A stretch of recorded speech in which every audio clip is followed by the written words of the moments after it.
जोशीमठ आज एक आपदा से जूझ रहा है। एक बहुत भयंकर संकट इस पर आन पड़ा है। इसी के लिए लोग आज प्रोटेस्ट पर उतर आए हैं, धरने पर उतर आए हैं। लेकिन अभी कोई उम्मीद नहीं है जोशीमठ के पास। सरकारें आ रही हैं, जा रही हैं, वादे कर रही हैं, लेकिन देखना होगा जोशीमठ कब तक बच पाएगा।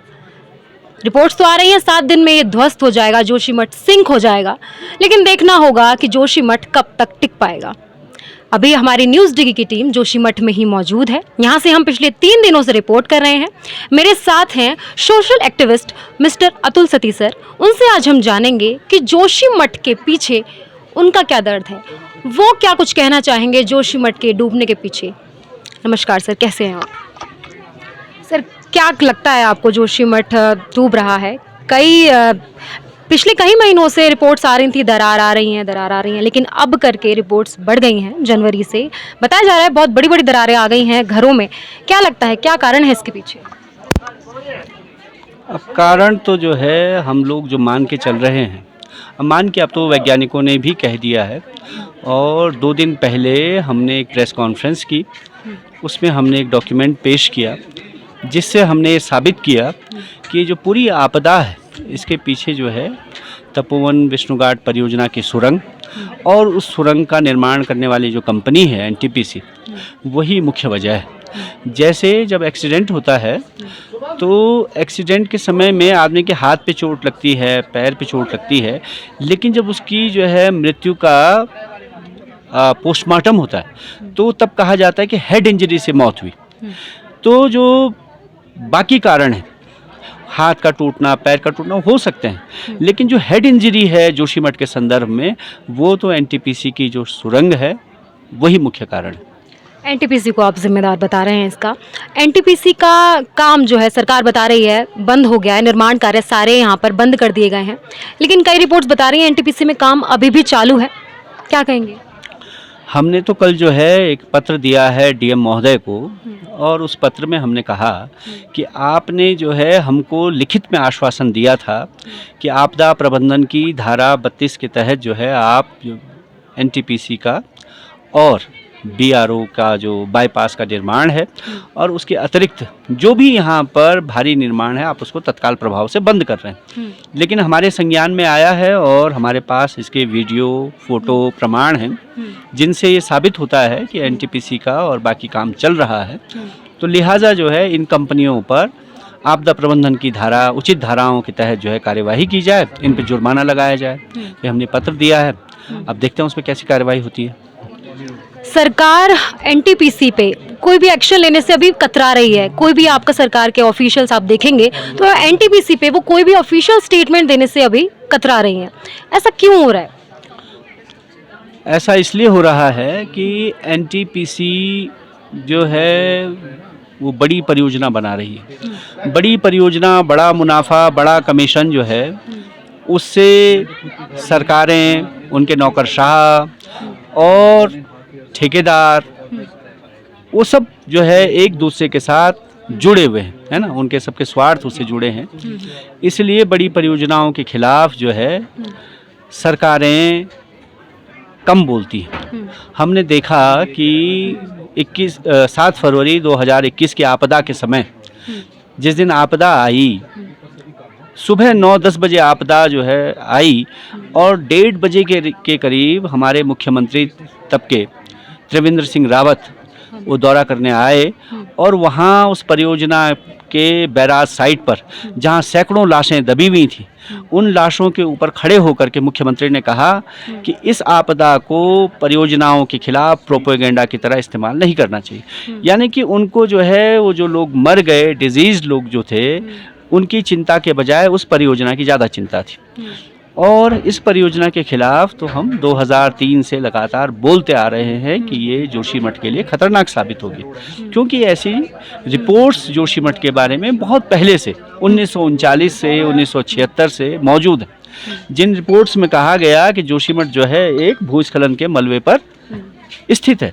मिश्रा कमेटी ने कहा, 1939 की एक रिपोर्ट ने कहा, जिसमें जो है 2 साइंटिस्ट हैं, हेम गेंजेस, उन्होंने जो है बताया था कि एक मोरेन है और अगर यहाँ जो है किसी भी तरह का भारी निर्माण कार्य होगा, यहाँ जो बोल्डर्स हैं उनको हिलाया जाएगा तो जोशीमठ के अस्तित्व को खतरा हो सकता है। तो इन रिपोर्ट्स को दरकिनार करते हुए, वैज्ञानिकों के अध्ययनों को दरकिनार करते हुए बड़ी बड़ी परियोजनाएं यहाँ आई, चाहे वो जयप्रकाश कंपनी की विष्णुप्रयाग परियोजना हो, चाहे एनटीपीसी की तपोवन वैष्णो घाट परियोजना हो, या सड़कों का जाल हो, इन सब ने जो है जोशीमठ के अस्तित्व को आज संकट में ला दिया। सरकार कह रही है यहाँ का विकास जरूरी है, लेकिन लोगों के विनाश पे विकास करके क्या फायदा सर? अब देखिए, हम लोग तो जो है उत्तराखंड आंदोलन से निकले हुए लोग हैं, है ना, उसमें थे, तो विकास के लिए ही वो आंदोलन था। लेकिन वो जो हम विकास की बात कर रहे थे, उस विकास में जनता उसके केंद्र में थी, यानी जन केंद्रित विकास, पीपल ओरिएंटेड डेवलपमेंट। लेकिन जो डेवलपमेंट दिखाई दे रहा है, ये पीपल्स ओरिएंटेड नहीं है, ये तो जन विरोधी विकास का मॉडल है, ये प्रकृति विरोधी विकास का मॉडल है, ये जो है संस्कृति विरोधी, यहाँ के इतिहास विरोधी। अब देखिए ना, जो जोशीमठ शहर है तो ऐतिहासिक शहर है, जिसका 1500 साल का क्रोनोलॉजिकल इतिहास है। कत्यूरी वंश के बाद से भी, सिर्फ कत्यूरी वंश नहीं, कत्यूरी वंश तो चला गया 6वीं 7वीं से लेकर 10वीं शताब्दी में, यहाँ से निकल गया उस आपदाओं के भय से या जो भी, लेकिन उसके बाद भी पूरा उसकी जो है क्रोनोलॉजी है एक तरह की, तो ऐसा जो है कहीं नहीं मिलता। तो एक ऐतिहासिक नगर है ना, इसकी संस्कृति है, यहाँ तो बहुत सारी संस्कृतियों का मिलन हुआ, यहाँ पर मिलन बिंदु है ये, है ना, प्रवेश द्वार था, तिब्बत का व्यापार, दो रास्ते, है ना, और बहुत सारी संस्कृतियाँ, यहाँ लोग आए, यहीं आकर के बस गए। आप देखेंगे एक ही मोहल्ले में कई तरह के लोग रहते हैं, है ना, तो बिहार के लोग भी हमें यहाँ मिले। हाँ, बिहार से लेकर, बिहार के अलावा भी महाराष्ट्र से लोग आए, अब ये जाने कहाँ से आए हैं, रतुड़ी लोग, हम सती लोग जाने कहाँ से आए, और सब आकर के यहाँ बस गए। तो बहुत सारी संस्कृतियों का यहाँ मिलन हुआ। उनके सबके आप देखेंगे, सबके मोहल्लों के देवता जो हैं वो भी अलग अलग हैं, उनके अपने, अभी दलित वर्ग है, उनके अपने देवता हैं। तो ये बहुत सारी संस्कृतियों का मिलन था जोशीमठ, और बहुत समृद्ध यहाँ की संस्कृति थी। लेकिन वो सबको आप जो है सब मिटा रहे हैं, नष्ट कर रहे हैं, तो ये बड़ी जो है हानि है ना, केवल हमारी हानि नहीं है, ये जो है पूरे विश्व की धरोहर है, और जिसको हमको अपनी अगली पीढ़ियों को देना था। तो जब यही समाप्त होएगा, स्थानीय नहीं रहेगा, चीज़ें कहाँ डेवलप होती हैं? स्पेस में। When you will loss the space, तो कहाँ क्रिएट करेंगे चीज़ों का? तो इसलिए उसको ख़त्म होना, उसका नाश होना जो है, ये सारी मानवता, सारी सभ्यता के लिए नुकसानदेह है ना। ये हरीश रावत जी कह रहे हैं कि नया जोशीमठ बना दीजिए। अब यहाँ के लोगों को विस्थापित करके आप नया जोशीमठ की बात कर रहे हैं हरीश रावत जी, कांग्रेस जो है, विपक्ष, इतनी बड़ी स्टेटमेंट आती है, क्या कहना चाहेंगे? नया जोशीमठ का कॉन्सेप्ट कहाँ से आया ये विपक्ष के माइंड में? नहीं, अब ये विपक्ष के माइंड की बात नहीं है, क्योंकि यहाँ जो है उत्तराखंड में एक बड़ा डैम बना, टिहरी डैम, और टिहरी डैम में भी जो है टिहरी जैसे शहर को, जिसका 200 साल 250 साल का इतिहास था, उसको डुबा दिया गया, और उसकी जगह पर नई टिहरी बनाया गया, और सीमेंट कंक्रीट का जंगल वहाँ खड़ा किया गया। तो अब क्योंकि वो एक उदाहरण है, उसी उदाहरण को यहाँ भी रेप्लिकेट करने की बात है कि भाई अब जोशीमठ हमने डुबा दिया, तो नया जोशीमठ बनाइए। लेकिन हमने कहा है कि भाई अगर आप नया जोशीमठ बनाना चाहते हैं, कल हमने अपने भाषण में कहा इस बात को कि अगर आप बनाना भी चाहते हैं, लेकिन उससे पहले जो है जोशीमठ का जितना भी हिस्सा यहाँ बचता है उसको संरक्षित किया जाना चाहिए, क्योंकि ये पानी के नीचे नहीं डूब रहा है। ये डेब्रीज अगर गिर भी गई, माना ये मलबा गिर भी गया, तो उस मलबे के बाद जो बचे उसको संरक्षित किया जाने की ज़रूरत है। उसके बाद क्योंकि लोग अब कहाँ जाएंगे, तो उनको नए घर चाहिए, उनको नई ज़मीन चाहिए, उनके जीने के नए साधन चाहिए, इसलिए आपको एक नए जगह की, उसमें नए घरों की लोगों को ज़रूरत है। लेकिन अब हम ये कह रहे हैं कि अब लेकिन जो ये निर्माण यहाँ हुआ पिछले 200 सालों में, उस निर्माण को छोड़ करके यहाँ की जो स्थानीय शिल्प है उसके आधार को, उसको मद्देनज़र, उसको केंद्रित करते हुए वैसा निर्माण करना चाहिए जो स्थायी हो, खूबसूरत हो, यहाँ की संस्कृति का, यहाँ के इतिहास का जिसमें जो है समावेश हो, ऐसा निर्माण होना चाहिए। सर, आप धरने पर बैठे हैं, लेकिन विपक्ष हमें कोई भी धरने पर नहीं दिखा, ना कांग्रेस के मंत्री। आप यहाँ पर सोशल एक्टिविस्ट होकर आप यहाँ पर धरने पर बैठे हैं लोगों के हित के लिए, तो विपक्ष धरने पर नहीं है, कोई भी कहीं से भी कोई ऐसी स्टेटमेंट नहीं आ रही है जोशीमठ के बचाव के लिए। क्या कहेंगे इस पर? क्या कोई एजेंडा चला रही है विपक्ष, या फिर क्या कहेंगे इस पर? ये जो सामने खड़े हैं, ये इनका नाम है कमल रतुड़ी जी, ठीक है।